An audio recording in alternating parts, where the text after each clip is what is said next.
Hello everyone. Today I'll discuss about the rules of dialogues narration. Narration की बात कर रहे थे हम लोग लास्ट क्लास में। मैंने फर्स्ट पार्ट नरेशन का देखा था जिसमें डायलॉग्स टाइप सेंटेंसेस आ जाते हैं, उनको कैसे बनाएंगे। तो आज उसी रूल में डिस्कस करेंगे। नेक्स्ट रूल क्या दिया हुआ है, एक नेक्स्ट सेंटेंस मैंने यहाँ पे नोट किया है। लास्ट क्लास में 2 सेंटेंस मैंने आपको एक्सप्लेन किया था। आज फिर से एक सेंटेंस देखते हैं कि कैसे इसको हम इनडायरेक्ट में चेंज करेंगे। देखिए कन्वर्सेशन चल रहा है राम और श्याम के बीच में। राम बोल रहा है वेयर आर यू गोइंग, किससे पूछ रहा है? श्याम से पूछ रहा है कि आप कहाँ जा रहे हो। ठीक है, तो श्याम ने क्या रिप्लाई किया? To the playground. Playground means मैं प्लेग्राउंड को जा रहा हूं। आप ध्यान से समझिएगा, ऐसे सेंटेंसेस आपके एग्जाम में आ जाते हैं तो आप कैसे इनको बहुत ही आसानी से बना सकते हैं। बहुत ही इजी सेंटेंस है ये। सिर्फ दिखने में आपको इतना बड़ा सेंटेंस लग रहा है, रियली ये सेंटेंस बहुत ही इजी है। बस आप पूरा वीडियो देखते रहिए, अच्छे से आपको समझ में आने वाला है। यदि एक बार में समझ में नहीं आता है तो आप वीडियो को रिपीट करके जरूर देख लीजिएगा, आपको किसी भी प्रकार का कोई डाउट नहीं रह जाएगा। ओके, तो चलिए देखते हैं पहला सेंटेंस फिर से क्या दिया हुआ है। राम कह रहा है वेयर आर यू गोइंग, आप कहाँ जा रहे हो। तो श्याम ने रिप्लाई किया टू द प्लेग्राउंड। प्लेग्राउंड को मींस कहना क्या चाहता है श्याम, इसका सेंस आपको समझना होगा। ठीक है, तभी आप ऐसे सेंटेंस बना पाएंगे। तो श्याम ने रिप्लाई किया है, उत्तर दिया है कि मैं प्लेग्राउंड को जा रहा हूं। तो आई एम गोइंग, उस चीज को आप पकड़ोगे जो वो पूरा सेंटेंस कहना चाहता है। उसने तो शॉर्ट में बोल दिया टू द प्लेग्राउंड, लेकिन पूरी बात क्या है कि मैं प्लेग्राउंड को जा रहा हूं, I am going to the playground. ये आपको पकड़ना होगा। जब आप ऐसे सेंटेंस में सोचेंगे कि श्याम बोल रहा है कि मैं प्लेग्राउंड को जा रहा हूं, I am going to the playground, अब इसी को आप इनडायरेक्ट में बदलिएगा। तो आई बदल जाएगा, श्याम में तो ही हो जाएगा, he was going to the playground, ऐसा हो जाएगा। ठीक है, चलिए राम ने फिर से पूछा है what game will you play there, वहां कौन सा खेल खेलोगे। तो श्याम ने फिर से आंसर दिया है हॉकी। क्या खेलेंगे वहां पे? हॉकी खेलेंगे। तो कहना क्या चाहता है हॉकी से कि हम वहां हॉकी खेलेंगे, मैं वहां क्या खेलूंगा? हॉकी। ये पूरा स्टेटमेंट हुआ। उसने एक वर्ड में बोल दिया। जैसे आपसे किसी ने पूछा क्या आज आप मुंबई जाओगे, तो आपने कहा नो, तो आपने वन वर्ड में आंसर दिया, लेकिन इसका एक्सप्लेन क्या होगा? मैं मुंबई आज नहीं जाऊंगा, ये आप कहना चाहते हैं। तो वही रूल यहाँ पे आप फॉलो करेंगे। उसने तो एक वन वर्ड में बोल दिया हॉकी, ठीक है, बट कहना क्या चाहता है कि मैं वहां हॉकी खेलूंगा, ये आपको बनाना पड़ेगा। फिर पूछ रहा है do you not like this game, क्या आप ये खेल पसंद नहीं करते हो। श्याम ने ही पूछा है, किससे? राम से पूछा है कि क्या आपको ये खेल पसंद नहीं है। ठीक है, तो राम ने क्या रिप्लाई किया? नो, नहीं।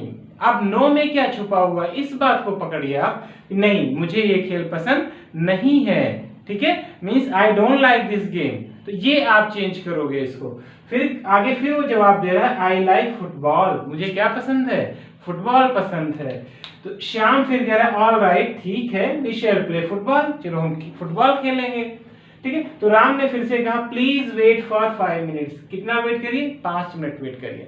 तो देखिए नरेशन में, डायलॉग्स में मैंने बताया था कि कभी असर्टिव सेंटेंस आ जाएगा, कभी इंट्रोगेटिव भी आएगा, कभी इंपरेटिव भी आएगा। तो इस सेंटेंस में देखिए पहले इंट्रोगेटिव सेंटेंस आया हुआ है, सेकेंड में असर्टिव सेंटेंस आ गया, और फाइनली यहाँ पर इंपरेटिव सेंटेंस भी आ गया। और 2 जो बच रहे हैं वो भी आ सकते हैं। डायलॉग्स में सारे सेंटेंसेस एक सेंटेंस में आ सकते हैं, बट आप बिल्कुल नहीं घबराइएगा। कैसे ऐसे सेंटेंस को आप चेंज करेंगे, आइए देखते हैं इसको कैसे चेंज करते हैं, इनडायरेक्ट स्पीच में कैसे बनाते हैं। राम ने किससे कहा? श्याम से। इसका मतलब हुआ Ram said to Shyam. Interrogative sentence है where are you going, interrogative है तो सेड को किसमें बदलोगे? आस्क्ड में। सेड टू को किसमें बदलोगे? आस्क्ड में। तो आपका आंसर, चलिए मैं यहाँ एक लाइन ड्रा कर देता हूं ताकि आपको पता चले कि आंसर कहां से है, इनडायरेक्ट स्पीच कहां से है। तो राम को हम राम राइट करेंगे, सेड है राम, सेड के बीच में राम और श्याम के बीच में बात चल रही है, इसका मतलब ये हुआ राम ने किससे कहा है? श्याम से कहा है। तो राम आस्क्ड श्याम। आप ध्यान से समझिएगा, बहुत अच्छे समझ में आएगा। यहां पर इंट्रोगेटिव वर्ड आ गया है, तो मैंने बताया था जब इंट्रोगेटिव वर्ड आ जाता है तो उसी को इस्तेमाल कर देते हैं, इसी को आप इस्तेमाल कर दीजिए। राम आस्क्ड श्याम वेयर, अब यू बदल जाएगा श्याम में, क्योंकि ऑब्जेक्ट श्याम है तो यू बदलेगा श्याम में तो ही हो जाएगा, वेयर ही was अब प्रेजेंट कॉन्टिन्यूअस की हेल्पिंग वर्ब है, पास्ट कॉन्टिन्यूअस में was हो जाएगा, where he was going। Okay, तो ये फर्स्ट लाइन हमारी बन गई, Ram asked Shyam where he was going। Okay, चलिए नेक्स्ट सेंटेंस, राम ने क्या किया है, रिप्लाई किया है और क्या कह रहा, टू द प्लेग्राउंड मींस मैं प्लेग्राउंड को जा रहा हूं। तो कैसे लिखेंगे, श्याम रिप्लाइड दैट, श्याम ने उत्तर दिया कि वह कहां जा रहा है, मैं कहां जा रहा हूं, मैं प्लेग्राउंड को जा रहा हूं। तो आई एम गोइंग, ये आप इमेजिन करोगे कि यहां पर क्या लिखा हुआ है, I am going to the, यही तो कहना चाहता है, टू द प्लेग्राउंड का मतलब क्या हुआ कि मैं प्लेग्राउंड को जा रहा हूं, तो आई एम गोइंग। अब इस सेंटेंस को आप चेंज कर दोगे इनडायरेक्ट में, ये मैंने मेंशन कर दिया यहां पर, I am going to the playground. आप राइट नहीं करोगे, आप तो थिंक करोगे, इमेजिन करोगे, अपने माइंड में एक स्ट्रक्चर बनाओगे कि ये बोलना क्या चाहता है, ये सेंस बोलना चाहता है, I am going to the playground. Okay, तो अब आई बदल जाएगा, श्याम में तो ही हो जाएगा, प्रेजेंट कॉन्टिन्यूअस एम है तो वाज हो जाएगा, गोइंग का गोइंग हो जाएगा, ही वाज गोइंग, कहां गोइंग, टू द प्लेग्राउंड। बहुत अच्छे से आप समझ जाएंगे, बिल्कुल मत परेशान होइएगा, टू द प्लेग्राउंड। चलिए, ये हो गया, दो स्टेटमेंट हमारे कंप्लीट हो गए। अगला स्टेटमेंट क्या है, राम ने फिर से पूछा है, what game will you play there, वहां पे आप कौन सा खेल खेलोगे, फिर से पूछ रहा है ना क्वेश्चन, एक क्वेश्चन पूछा था, दोबारा फिर से पूछा है, तो यहाँ पर हम देन या अगेन का यूज करेंगे। तो कैसे लिख सकते हैं यहाँ पर, राम अगेन आस्क्ड, राम ने दोबारा पूछा, क्या पूछा बेटा, व्हाट गेम आया हुआ है, तो यहां पर इसी को हम क्या कर देंगे, कॉन्जक्शन बना देंगे, ask what game will you play there. अब देखिए यू बदल जाएगा किसमें, श्याम में, क्योंकि राम सेड टू श्याम, है ना, श्याम ऑब्जेक्ट है, तो यू श्याम में बदलेगा, ही हो जाएगा, व्हाट गेम, ही, विल किस में बदल जाएगा, वुड में बदल जाएगा, would play there, play there, ये हो गया बेटा। ओके, तो आई थिंक ये 3 लाइन आपको बिल्कुल कंप्लीट हो गई होंगी। यदि आपको कोई डाउट रहता है तो आप बिल्कुल क्वेश्चन करिए, कमेंट बॉक्स में कमेंट करके भी आप पूछ सकते हो, मेरे पर्सनल नंबर पे भी, मेरा व्हाट्सएप नंबर है 9455439151, ठीक है, इस पे आप क्वेश्चन पूछ सकते हैं, जिसमें भी आपको डाउट है तो मैं उसको एक्सप्लेन कर दूंगा यदि आपको किसी प्रकार का डाउट रहता है। ओके, तो चलिए 3 लाइन कंप्लीट हो गई, what game will you play there. Next sentence फिर से देखिए, श्याम ने कहा, जब उसने पूछा कि वहां कौन सा खेल खेलोगे, तो श्याम ने क्या रिप्लाई किया, हॉकी खेलेंगे, है ना, मींस मैं वहां हॉकी खेलूंगा, आई शैल प्ले हॉकी, ये कहना चाहता है हॉकी से। तो क्या लिखेंगे यहां पर, श्याम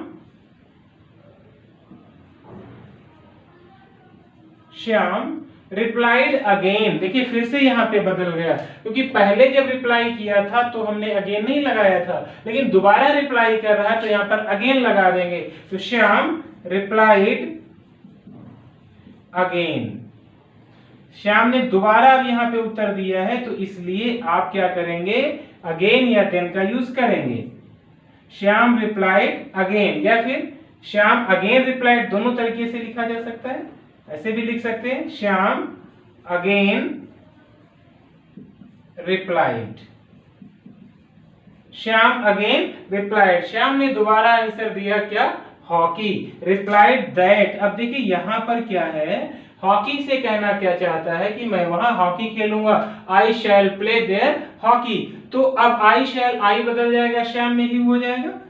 अब शैल, आई के साथ शैल आया था, ही के साथ क्या हो जाएगा, वुड हो जाएगा, he would play hockey, okay, he would play hockey there, ये आप लिख सकते हो, बट कोई नीड नहीं है, he would play hockey, ये वहां क्या खेला, he replied that he would play hockey। फिर से क्वेश्चन श्याम ने ही पलट के क्वेश्चन कर दिया, do you not like this game, तो Shyam again replied that he would play hockey and asked, यहां पे आप कॉन्जक्शन भी लगा लो, या फिर आप नेक्स्ट सेंटेंस में बट इसी में आया तो आप ऐसे ऐड कर दो, एंड कौन पूछ रहा है, श्याम ने ही पूछा है, एंड ही आस्क्ड, ठीक है, या एंड आस्क्ड भी लिख सकते हो आप, दोनों सही हो जाएंगे, एंड आस्क्ड, और पूछा इफ, देखिए यहाँ पर हम एंड ही आस्क कर सकते हैं। राम की श्याम ने पूछा है तो आप इसके लिए ही लिख सकते हैं एंड ही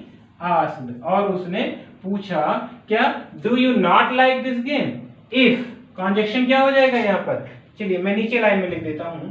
इफ यू बदलेगा राम में तो क्या हो जाएगा, ही हो जाएगा, तो he did not like that game. If he did not like that game. Okay, तो ये हमारी फोर्थ लाइन भी कंप्लीट हो जाती है। क्या उसने कहा, श्याम ने कहा हॉकी, वहां कौन सा खेल खेलोगे, तो कह रहा है कि मैं वहां हॉकी खेलूंगा, आई शैल प्ले हॉकी। तो आई बदल गया किसमें, श्याम में, तो हो गया ही, मतलब that he would play hockey. फिर से क्वेश्चन पुट अप कर लिया, do you not like this game, क्या आप ये खेल नहीं पसंद करते हो। एंड ही आस्क्ड, और उसने पूछा if he did not like that game, कि वो उसको ये खेल पसंद नहीं है। तो राम ने क्या रिप्लाई किया, नो, नहीं। अब कहना क्या चाहता है, मुझे ये खेल पसंद नहीं है। ओके, तो क्या करेंगे, इसका सेंस क्या निकल रहा है, जब उसने पूछा क्या आपको ये खेल पसंद नहीं है, तो उसने कहा नो, नहीं means I don't like this game. Okay, तो अब इसको क्या लिखेंगे, राम टोल्ड, ठीक है, मैं ये खेल नहीं पसंद करता हूं, सिंपल सेंटेंस है, तो क्या लिखोगे आप यहां पर, Ram told that, conjunction that लग जाएगा, राम टोल्ड। अब दोबारा श्याम लिखने की नीड नहीं है, अंडरस्टूड है, तो राम टोल्ड दैट, नो आ गया है, दैट ही, आई बदल, मुझे खेल पसंद नहीं, आई डू नॉट लाइक, तो क्या किसने बदल जाए, ही डिड नॉट लाइक, ठीक है, that he did not like that game.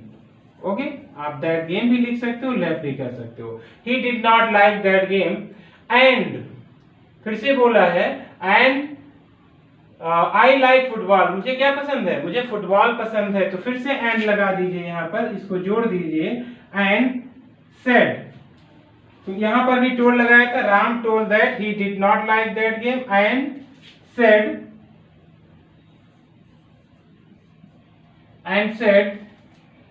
That,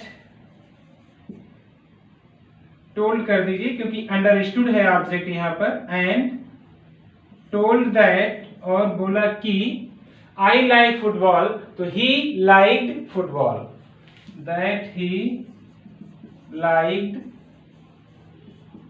football, ये हो जाएगा बेटा, ठीक है। तो Ram told that he did not like that game and told that he like football, वो ये खेल पसंद नहीं करता था और वह क्या करता है, फुटबॉल को पसंद करता था। टोल्ड दैट, ठीक है, यहाँ पर ये अंडरस्टूड है सब्जेक्ट, एंड ही मतलब कौन, जो बात कर रहा है राम, ये अंडरस्टूड है, तो आप चाहो तो लिख भी सकते हो, and Ram told that he liked, object भी है वहां पर, तो इसीलिए ये दोनों अंडरस्टूड है, तो उससे आप घबराना बिल्कुल नहीं, ठीक है। थोड़ा सा मुझे इरेज करना पड़ेगा, दो लाइन मैं नीचे ना लिख करके यहीं पे राइट कर देता हूँ, दो लाइन लेफ्ट है, तो इसी को आप लोग नोट कर लीजिए, फिर यहीं पे मैं एक्सप्लेन कर देता हूँ। ओके, चलिए, ठीक है। उसके बाद देखिए थर्ड लाइन में क्या कह रहा है, आई थिंक आपने नोट कर लिया होगा, ठीक है। चलिए देखते हैं, फिर से उसने क्या बोला, श्याम ने कहा all right we shall play football, तो Shyam said to Ram all right, तो श्याम टोल्ड दैट, ऑब्जेक्ट बार बार लिखने की जरूरत नहीं है क्योंकि वो अंडरस्टूड है, तो Shyam told that all right, ठीक है, यहां पर वी बदल जाएगा श्याम में, तो दे हो जाएगा क्योंकि प्लूरल है, they would play football, they would play football. Next है, फिर से राम कह रहा है प्लीज वेट फॉर 5 मिनट, तो राम रिक्वेस्टेड, प्लीज हटा देंगे, to wait for 5 minutes. Okay, चलिए यहाँ क्या था, इंपरेटिव सेंटेंस है, इसलिए हम सेड को किस में बदल देंगे, रिक्वेस्टेड में बदल देंगे। यहाँ पर हमने क्या नहीं लिखा है, ऑब्जेक्ट नहीं लिखा है क्योंकि वो अंडरस्टूड है, राम रिक्वेस्टेड श्याम, है ना, यहाँ पे क्या हिडन है, श्याम है, ठीक है, तो बार बार रिपीटिशन से बचिए, उसको मत लिखिए। Ram requested Shyam to wait for 5 minutes. तो ये आपका एक सेंटेंस कंप्लीट हो जाता है। आप लोग सेंटेंस जरूर बनाइएगा। समझ में नहीं आया है तो आप फिर से इसको देखिए, आई थिंक आपको बिल्कुल समझ में आ गया होगा। और ऐसे ही यदि अभी कुछ डाउट्स होंगे आपको तो एक वीडियो और मैं बना के डाल दूंगा, अपलोड कर दूंगा। आप लोग अच्छे से वॉच करिएगा। Thank you so much.